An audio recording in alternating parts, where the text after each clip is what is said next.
Défendre l'appellation Champagne. Au début du siècle dernier, plusieurs régions de France apposaient l'étiquette Champagne sur leurs bouteilles. Par réaction à ces fraudes, en 1904, la Fédération des syndicats de Champagne voit le jour. Depuis, cette mission de défense a perduré.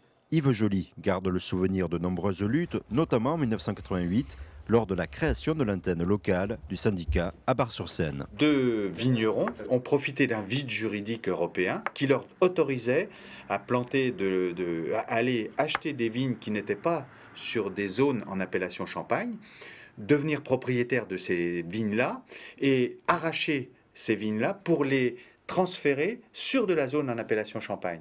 Donc nous avons combattu cela par l'organisation d'une manifestation où 1000 vignerons marnais et 500 vignerons au bois étaient présents ici dans ces locaux à Bar-sur-Seine. Et de ce fait, nous avons pu obtenir justement une rectification de ce vide juridique pour interdire ce procédé.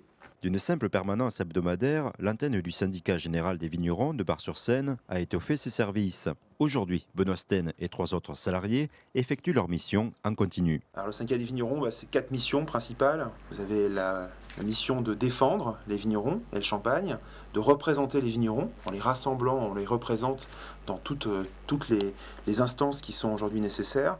On promeut le champagne et les vignerons, et puis aussi on accompagne au quotidien les vignerons en les défendant et en leur apportant des conseils juridiques, fiscaux, sociaux, dans tout ce qui peut les aider dans la gestion de leur entreprise au quotidien. Benoît Sten a eu une expérience similaire dans le domaine du cognac.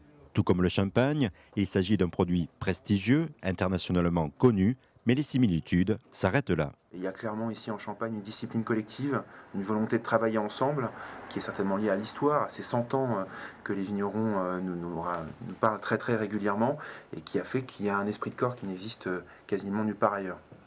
C'est par exemple un vigneron qui me ramène une bouteille de champagne Product of Vietnam, clairement qui n'a aucune raison d'exister, et c'est des vignerons qui lors de leur voyage nous ramènent ces produits qui sont des parfaites contrefaçons contre lesquelles le CIVC lutte. Le syndicat compte 19 000 adhérents. Son organisation repose sur des sections locales. Elles ont été mises en place dans chaque commune et elles participent notamment aux missions de promotion du champagne. La route du champagne, c'était une des actions.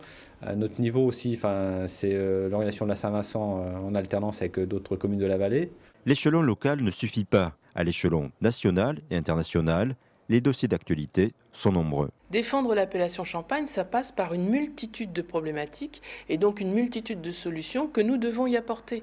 Ça passe aussi bien par le maintien des grands équilibres économiques de la Champagne entre négoce et vignoble, entre marché et foncier. Ça passe par la transmission, ça passe par la nécessité de prévoir demain la relève compétente et bien formée sur nos exploitations. Ça passe par l'adaptation nécessaire d'une loi qui parfois est votée d'une façon globale tout en sans tenir compte de nos problématiques champenoises.